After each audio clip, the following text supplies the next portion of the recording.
San Antonio, Houston ran with him step for step, chasing him around the perimeter, dogging him down the baseline and making every offensive possession an exercise in futility for Walter Clayton Jr., Florida's leading scorer and the driving force behind the Gators playing in Monday night's national championship game. After entering NCAA tournament history as the first player since Larry Bird in 1979 to score at least 30 points in the Elite Eight and national semifinals, the senior guard went into halftime against the Cougars with a goose egg. 0 points on 0 makes in 4 tries from three-point range, along with 2 turnovers. Of course, a big part of our defense was Clayton, because he's elite. He really is, said Houston coach Kelvin Sampson.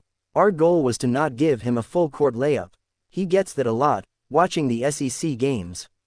So we took that away. For 30 minutes, the pregame prediction proved correct.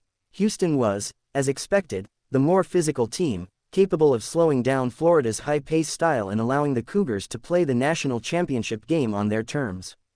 Clayton was the face of the Gators, struggles to acclimate to this ferociously physical approach.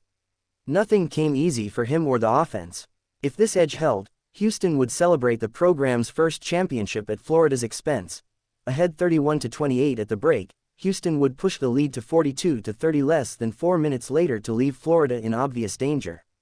The Cougars wanted to take Clayton out of the game, and were doing just that to set themselves up for the first crown in program history.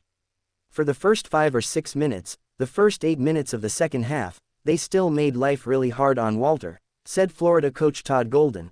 But the senior saved his very best for last, delivering 11 points in the second half and changing the game defensively to lead Florida to the 65-63 win. For this second half reappearance, Clayton was named the tournament's most outstanding player.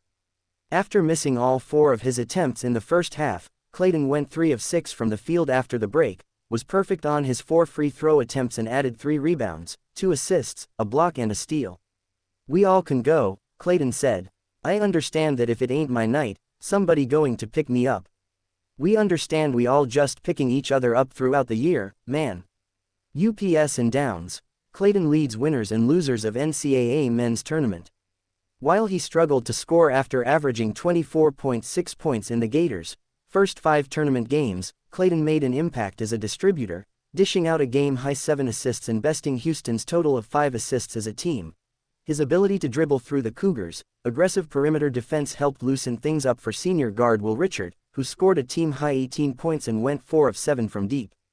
Freshman forward Alex Condon had 12 points and 7 rebounds with a game-high 4 steals. Walter had 7 assists, Richard said. "Even when they were guarding him so hard, I feel like he still made plays to help the team win. Just a good job by the team staying aggressive throughout that. To beat Houston, the Gators had to play like Houston. That meant belly-to-belly defense, tenaciously bruising play in the paint and turning each possession on both ends into a referendum on which team was tougher, or at a minimum more willing to do the dirty work that has made the Cougars one of the nation's most consistently successful programs." Clayton was up to the challenge. After being held in check by Houston guard Emmanuel Sharp in the first half, he returned the favor in the game's deciding moment. With the Gators up by 2 on the Cougars' final possession, Clayton forced Sharp into an awkward sequence that resulted in the ball rolling toward midcourt, and Condon scrambled to recover and seal the win. "Honestly, my mind was just a little blank," said Clayton. Going into the possession, Florida thought the ball would go to guard L.J. Cryer or forward Jawan Roberts, Clayton said. But he saw that Sharp kind of creeped down to the baseline, working toward a screen. After Sharp slipped the screen, Clayton closed out as he rose up to fire. That aggressive close forced Sharp into leaving his feet with nowhere to go, causing him to bounce the ball to the ground, unable to regain his handle without a double dribble call. "I think it was a great defensive play by Walter," Condon said. "I was questioning whether I should go out and leave my man. It was going to be a travel if he picked it up. Just diving on it, hearing the buzzer go was a crazy feeling. Didn't feel real, for sure." Sharp committed another